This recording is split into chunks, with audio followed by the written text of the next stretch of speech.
Welcome to Finger Thinking, a channel dedicated to analog productivity and creativity tools. Today we are going to review the Clairefontaine Neo Deco notebook range. It doesn't take a rocket scientist to figure out why this range gets me so excited. It is gorgeous. So here I have 13 different covers from the range. From what I can gather, there are at least 17 different notebook covers. I haven't actually seen a comprehensive listing in one spot, but this is just from going through my collection and counting the extra covers on the Clairefontaine website that I don't have. So I'm missing 4. I'm missing a navy blue one, another red one, and 2 turquoisey ones. Anyway, I live in hope. One day I will have the whole collection. In the meantime, these are going to keep me pretty happy. So what do we have? What we have is a cardboard notebook that has 96 pages or 48 sheets.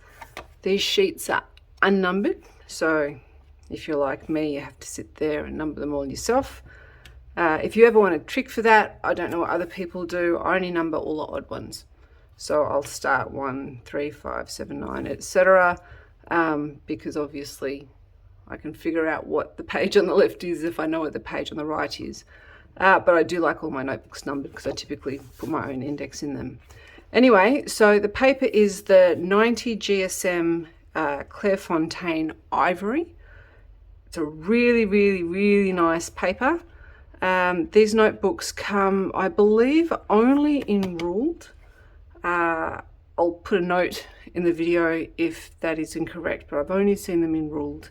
They have an 8mm ruling, which isn't my favorite. I do prefer a 7mm ruling because my writing's quite large and I tend to write bigger to take up the space. So if I end up having too wide of a gap, then I end up with huge writing, and I don't like that. So they come in 3 sizes.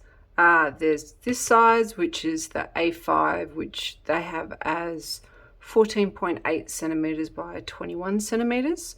So that's the A5. They have an 11 by 14. So I do actually have this in a couple of other colors. That's one of the ones I'm missing in the A5 size, but never mind. So this is the 11 by 14 size, so slightly bigger than an A6 size.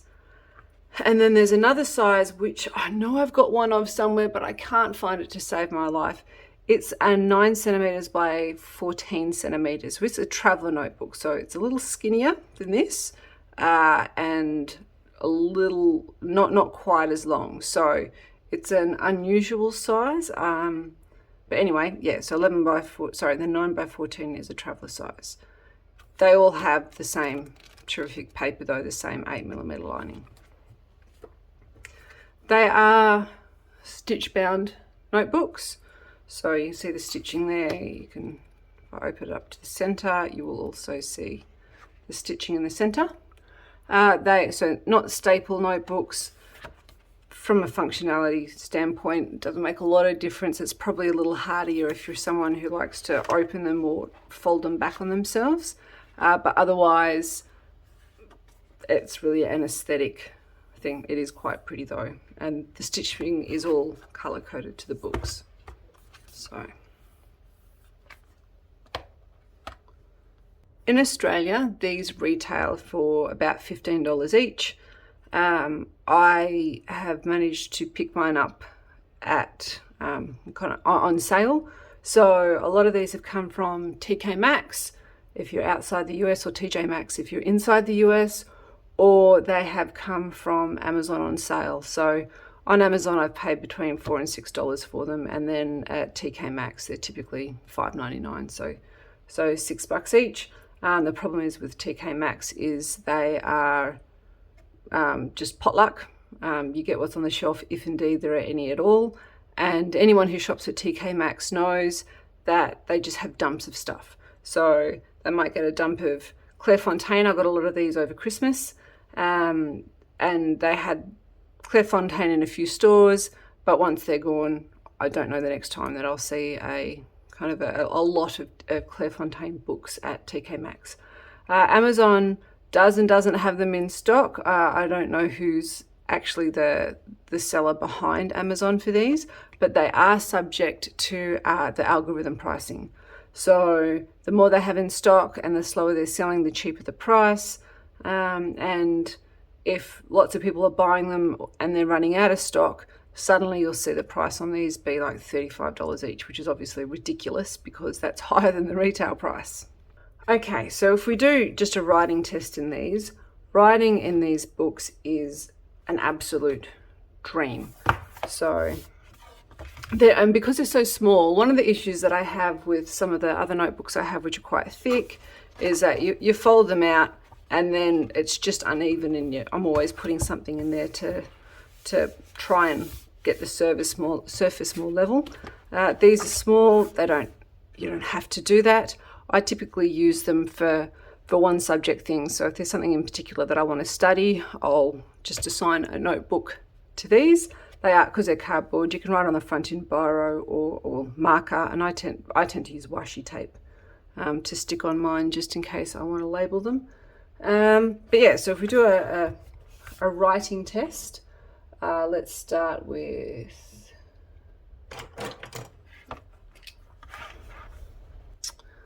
one of my favorites, just some of my standard simple Chinese pens.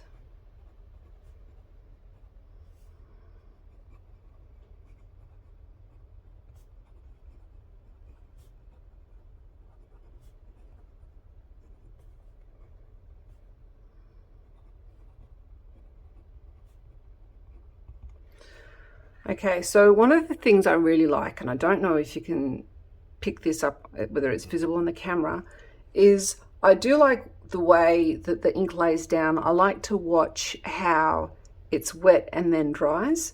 The drying time on these, let's see. So it does take a moment. I've done another review recently on some Rhodia, on a Rhodia Gold book, which does have Clairefontaine paper in it, but it was actually drying off a lot faster than this is, even though, apart from the fact that this has lines and that has a grid on it, it seemed to be pretty similar. I'll link that video up the top. But yeah, so if we just 1, 2, 1, 2, 3, 4, 5. Okay, so it does take a moment to dry, but I do actually quite like watching the ink change as it dries. So let's try it with a couple of other pens.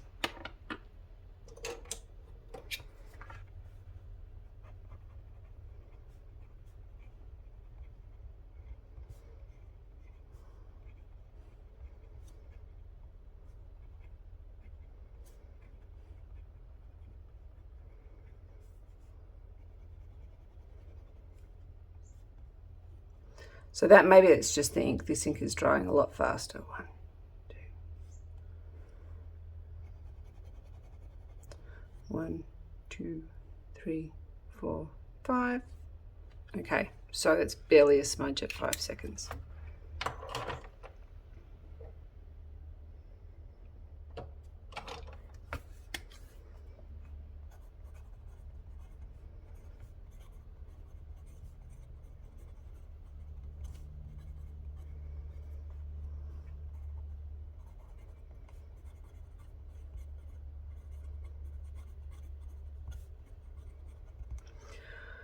Okay, I don't know if that's visible on the camera, but that one, that's gone down quite wet. It is an M-nib, and it's Montegrappa ink, which is a little bit different to some other inks, but that's taking a while to dry off, which, if you're like me and find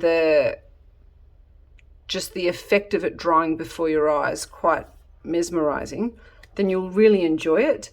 This paper does put down a little, it causes the pen to put down a little bit more ink than if I was writing on my good old trusty Amazon notepad. But let's do some timing tests. Yeah. 1, 2, 1, 2, 3, 4, 5. Okay. So it is, the drying time is going to vary with the ink. Let's have a look at, I do still have a couple of pens inked up with some novelty ink. So this one has the Diamine Spiced Apple ink from the 2022 Inkvent calendar, which is this one, by the way, and it is a chameleon ink. So there's a little bit of colour down the bottom. Let's see how this comes out.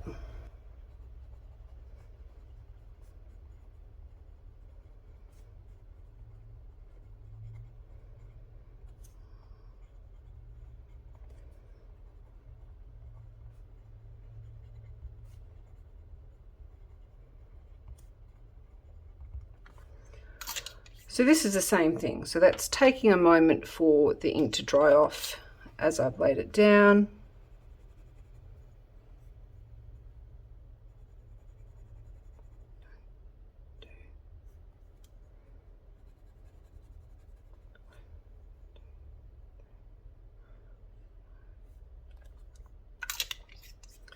But if you're worried about whether your sheening inks and shading inks will show up on this paper, they absolutely do.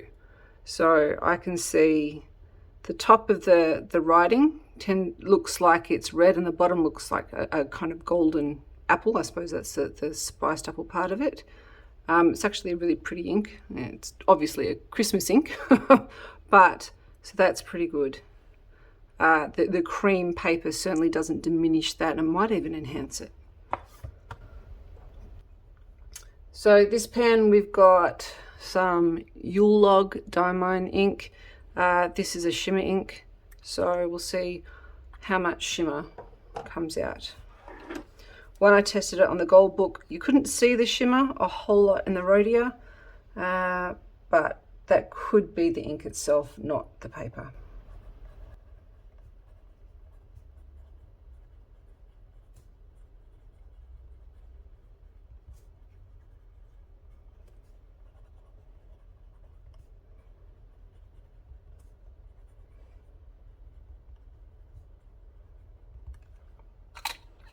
Not surprisingly, it's had a very similar kind of result as in the Rhodia book. It dried off a lot faster. I'll do a smudge test in a second. And you can see a little bit of colouring here, but not heaps. I do think that's the ink though, not the paper. Because those other colours, I think they look bright, vibrant and absolutely gorgeous.